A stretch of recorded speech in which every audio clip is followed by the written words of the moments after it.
안녕하세요. 방구석 성경 만담 창세기 두 번째 시간입니다. 오늘은 창세기 1장 26절부터요. 2장 3절까지 좀 짧게 이렇게 살펴보려고 합니다. 지난 시간에 창조 이야기가 두 번 나온다고 제가 말씀드렸거든요. 먼저는 이 하늘의 창조, 두 번째는 땅의 창조. 첫 번째 창조는 우주 전체에 관심이 있다면 두 번째 창조는 사람 중심으로 관심이 있다 말씀드렸습니다. 그 우주 전체 창조가 이 2장 3절, 정확히는 이제 2장 4절 앞부분까지 이렇게 이어지는데, 그때 전체 살펴보지 않고 1장 25절까지 이렇게 살펴보았거든요. 오늘은 그 뒷부분, 첫 번째 창조의 뒷부분 살펴보려고 합니다. 그래서 1장 26절부터 2장 3절이 됩니다. 크게 두 가지 함께 나누려고 해요. 첫 번째는 하나님의 형상이라는 것이고요. 두 번째는 안식일에 대해서 함께 좀 나누려고 합니다.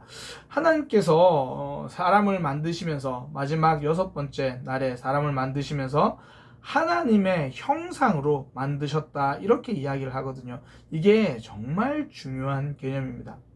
하나님께서 다른 동물을 만들 때는 하나님의 형상이라고 말씀하지 않으셨어요.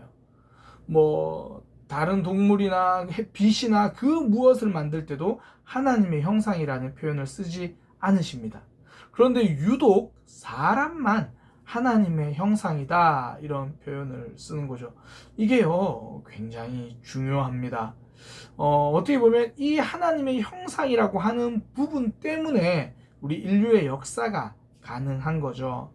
사람들은 침팬지나 유인원을 보면서 사람과 참 비슷하다, 닮았다, 과학자들은 그렇게 이야기합니다. 또 침팬지에서 사람과 여러 가지 비슷한 요소들을 발견하기도 합니다. 그러나 침팬지가 아무리 발달한다고 해도 지금 사람처럼 이렇게 많은 것들을 이루면서 이렇게 살아갈 수 없죠. 무엇보다 침팬지는요, 종교를 가질 수가 없습니다. 만들 수도 없고요. 두려움이라는 그런 마음은 가질 수 있지만 전혀 하나님에 대해서, 신에 대해서 인식할 수 없죠. 그 이유가 바로 사람만이 독특하게 이 하나님의 형상으로 창조되었기 때문이거든요. 이 하나님의 형상, 그러니까 다른 피조물과 다르죠. 여기에 대해서 좀 그 의미를 좀 살펴보려고 하는데요. 먼저는 사람의 이 종교성입니다. 사실 고대 근동에 당시에 이 성경이 기록된 이 이스라엘 나라 그 중심의 여러 나라에서 하나님의 형상이라는 단어가 안 쓰인 건 아니거든요. 성경에만 하나님의 형상이라는 단어가 쓰인 건 아닙니다. 다른 데도 하나님의 형상이라고 쓰여졌는데, 다른 데는 이 하나님의 형상을요, 왕에게만 썼습니다. 왕과 같은 존재에만 그렇게 썼어요. 그러니까 특별하게 왕은 하나님의 형상이다, 이런 개념이거든요. 그런데 성경에서는 하나님이 분명히 말씀하시는 게 모든 사람은 하나님의 형상이다, 그렇게 이야기를 하는 거죠. 모든 사람은 존귀한 존재다, 소중한 존재다, 하나님의 형상이다. 우리가 다른 사람을 바라볼 때에 하나님의 형상으로 바라보는 것, 정말 존귀한 존재로 바라보는 것, 하찮은 존재로 바라보는 것이 아니라 귀하고 소중한 존재로 바라보는 것. 저는 사실 그래서 인도의 인사를 중에 참 좋아하는 인사가 이 나마스테라는 인사입니다. 이 나마스테라는 인사가 이제 원래 인도는 원체 신이 많다라고 이야기하니까 원래는 그런 의미에서 당신 안에 있는 신에게 경의를 표합니다, 이 인사가 나마스테예요. 저는 우리 모두가 하나님의 형상이라는 의미에서 하나님을 닮은 당신은, 하나님의 형상인 당신을 존귀하게 여깁니다, 그런 의미의 우리만의 나마스테 인사가 필요하지 않을까 생각합니다. 하나님의 형상이라는 거, 사람이 참 존귀한 존재다라는 거죠. 두 번째는 인간의 평등성입니다. 그러니까 왕을 뜻하는 하나님의 형상이라는 말이 어느 한 사람에게 독점되고 있지 않다라는 거죠. 모든 사람에게 다 적용됩니다. 모든 인간은 다 존엄하면서 서로 간에 차별이 없다라는 거죠. 하나님 앞에서 모든 인간은 동등한 존재입니다. 사람 위에 사람 없고 사람 아래에 사람이 없는 거죠. 기독교는 이 원리를 참 잘 붙들어야 돼요. 그런데 이건요, 사실 어떤 뭐 제도나 어떤 그 정치 체제로 만들어 갈 수 있는 게 아니거든요. 우리의 마음에서 다른 사람을 존귀히 여기고 동등한 존재로 여겨주는 그 마음이 필요하죠. 참 재밌는 게요, 예수님이나 예수님께서 가르치실 때나 또 바울이 복음을 전할 때에 노예 제도가 없어져야 된다 그렇게 말하지 않아요. 이상하잖아요. 기독교는 모두 다 이렇게 동등하다 이야기를 하는데 왜 노예 제도를 없애지 않나? 노예 제도를 없애는 게 아니라 노예도 형제처럼 대해버립니다. 근데 오늘날 보세요. 노예 제도는 없죠. 그런데 여러 가지 뭐 일어나는 사건들을 보면 분명히 헌법에는 모든 사람들이 평등하다고 말하는데 실상은 어떻습니까? 경제력으로 차별받기도 하고, 뭐 흔히 말하는 정규직 비정규직으로 차별받기도 하고, 사람은요, 아무리 법으로 평등을 만들어 놓아도 하나님의 뜻을 이루어 가지 않으면 평등이 이루어질 수 없는 거예요. 오로지 하나님은 우리를 하나님의 형상으로, 모두를 하나님의 형상으로 만드셨죠. 평등한, 이게 하나님의 원리거든요. 진짜 평등이 이루어지려면 우리 모두가 하나님의 원리 안에서 살아가야 하는 거죠. 이것이 하나님의 형상으로 사람을 만드셨다는 두 번째 의미고요. 또 세 번째는 뭐냐면 하나님의 대리 통치성이에요.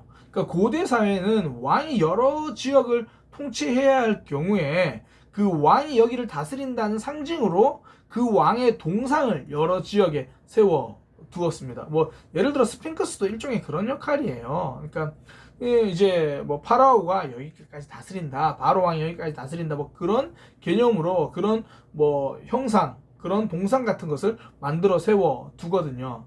하나님은 우주 만물을 다스리고 통치하시는 분이죠. 그 하나님의 형상으로 사람을 만들어 두신 거죠. 그러니까 하나님은 사람을 하나님의 형상으로 만드시고 그러면서 사람에게 다스리라고 이야기하잖아요. 그 사람을 다스리라는 게 아니라 사람에게 자연을, 하나님이 만드신 세상을 다스리라 이렇게 이야기를 하죠. 이 대리 통치 말씀하시는 거거든요. 그러니까 사람은요, 자연을 다스려야 할 의무를 가지는 사람입니다. 이게 다스린다는 게 뭐 파괴하고 이런 의미가 아니라 잘 가꾸어야 될 필요가 있는 거죠. 우리가 기억해야 될 거 다시 말씀드립니다. 하나님은 사람이 사람을 다스리라고 말하지 않습니다. 이 세상, 이 자연을 다스리라는 거죠. 가꾸고 돌보아야 할 책임이 있습니다. 그럼 하나님의 대리 통치성이죠. 사람을 하나님의 형상이다 라고 말씀하신 것은 하나님이 우리에게 이 세상을 다스릴 수 있도록, 이 세상을 가꾸고 이렇게 보존할 수 있는 책임을 주신 거죠. 굉장히 중요합니다. 사실 기독교가 초창기에 이런 부분들을 많이 놓쳤어요. 땅을 다스리라, 정복하라 이 말을 뭔가 땅을 착취의 대상으로, 자연을 훼손의 대상으로 많이 봤죠. 그 결과 이제 우리가 참 여러 가지 아픔들이나 질병이나 뭐 자연재해나 이런 걸 겪게 되잖아요. 사실 이 세상은 하나님이 창조하셨죠. 더 정확히 말하면 하나님의 것이죠. 우리에게 위임, 대리 통치를 맡기셨으니 당연히 우리는 훼손할 수 있는 권리가 있는 것이 아니라 잘 사용하되 보존할 수 있는 권리가 있는 거죠. 또 의무가 있는 겁니다. 그러니까 하나님의 형상이다라는 것은 하나님의 대리 통치를 우리가 그 의무를 가지고 있다, 이런 의미가 됩니다. 마지막 네 번째로요, 저는 가장 중요한 개념이라고 생각을 하는데, 하나님의 형상이다라는 것은 사람은 하나님과 영적인 교제가 가능하다라는 거예요. 하나님의 형상으로 만들어 주셨으니까 하나님과 교제 가능하죠. 오직 인간만이 하나님과 교제가 가능합니다. 그러니 사람은요, 뭐 다른 우상이나 다른 조각이나 다른 뭐 동물들을 통해서 뭐 접신해서 뭐 그것을 통해서 신을 찾아가고 이런 게 아니라는 거예요. 사람만이 하나님과 교제할 수 있습니다. 우리 모두는 하나님과 교제할 수 있습니다.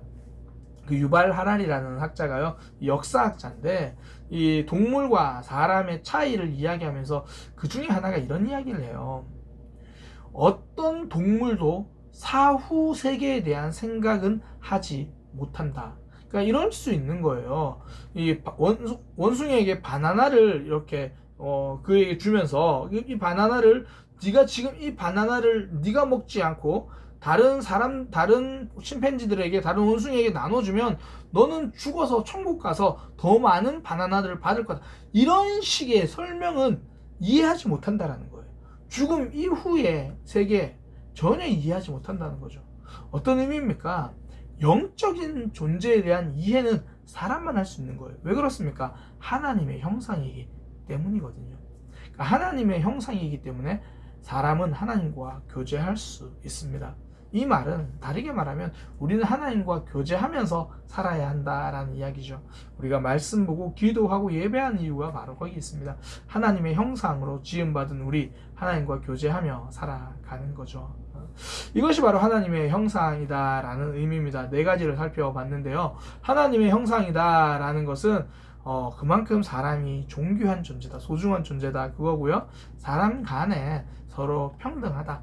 사람 위에 사람 없고 사람 아래 사람 없다라는 거고, 또 하나님의 대리 통치성, 하나님이 창조하신 세상을 아름답게 보존하고 가꿀 그런 의무가 있다라는 거고요. 무엇보다 중요한 것, 하나님과 교제할 수 있는 존재다라는 것, 이것이 바로 하나님의 형상이라는 뜻입니다.